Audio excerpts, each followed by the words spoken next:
সংসদীয় আসন পুনর্বহালের দাবিতে রণক্ষেত্র ফরিদপুরের ভাঙা। দ্বিতীয় দিন ভাঙচুর করা হয়েছে ইউএনও কার্যালয় এবং নির্বাচন অফিস। হামলা চালানো হয় থানায়। ঢাকা বরিশাল মহাসড়ক অবরোধ এবং আগুন জ্বালিয়ে বিক্ষোভ করেন আন্দোলনকারীরা। এদিকে আসন সীমানা পরিবর্তনের প্রতিবাদে বাগেরহাটে 3 দিনের হরতালের বদলে অবস্থান কর্মসূচির ঘোষণা দেওয়া হয়েছে। আমি বুঝি নির্মাণের শিল্প, সালাম স্টিল বোঝে ডিউরেবিলিটি। সালাম স্টিল, মোস্ট ডিউরেবল স্টিল।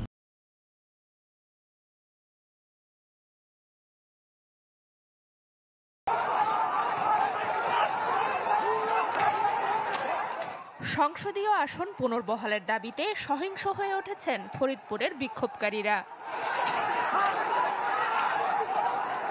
সোমবার দুপুরে উপজেলা পরিষদ, ইউএনও অফিস ও থানায় চড়াও হন আন্দোলনকারীরা। ভাঙচুর ও অগ্নিসংযোগ করে উপজেলা নির্বাচন অফিসেও। আগুন নেভাতে বাধা দেয়া হয় ফায়ার সার্ভিস সদস্যদের। ভাঙচুর করা হয় পুলিশের গাড়ি, জ্বালিয়ে দেয় মোটরসাইকেল, কুপিয়ে ও পিটিয়ে জখম করেছে 2 সাংবাদিককে। চলমান আন্দোলনে ভাঙ্গা শান্তশিষ্টভাবে আন্দোলন চলতেছিল। হঠাৎ করে কাদের ইন্ধনে এই আন্দোলনকারীরা উত্তেজিত হয়ে উঠল। আপনার রাস্তায় শান্তিপূর্ণ ওই মানববন্ধন করেন, আমরা সেটি পালন করতাম, সেটি মেনটেন করি। আমরা আইনকে শ্রদ্ধা করি, কিন্তু আইন উপদেষ্টা যে করেছেন এইটা তার বক্তব্যটাকে আমরা সন্তুষ্ট নয়। বিক্ষোভকারীদের হামলার পর অবরুদ্ধ হয়ে পড়ে ভাঙা থানা পুলিশ।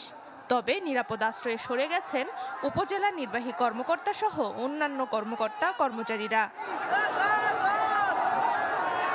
দুপুর থেকে ভাঙা বাজার ও বাসস্ট্যান্ড সহ মহাসড়কের সব প্রবেশমুখ নিয়ন্ত্রণে নেয় আন্দোলনকারীরা।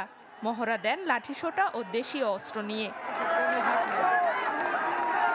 মারমুখী হওয়ায় আন্দোলনকারীদের সাথে কথা বলতে পারেনি জেলা প্রশাসন। এদিকে বিক্ষোভের কারণে মহাসড়কে আটকা পড়েছে শত শত যানবাহন। এতে চরম ভোগান্তিতে পড়েছেন এ পথে চলাচলকারীরা। এদিকে আসন সীমানা পরিবর্তনের প্রতিবাদে বাগেরহাটে 3 দিনের হরতালের পরিবর্তে নির্বাচন অফিসের সামনে অবস্থান কর্মসূচির ঘোষণা দিয়েছে সম্মিলিত সংগ্রাম কমিটি।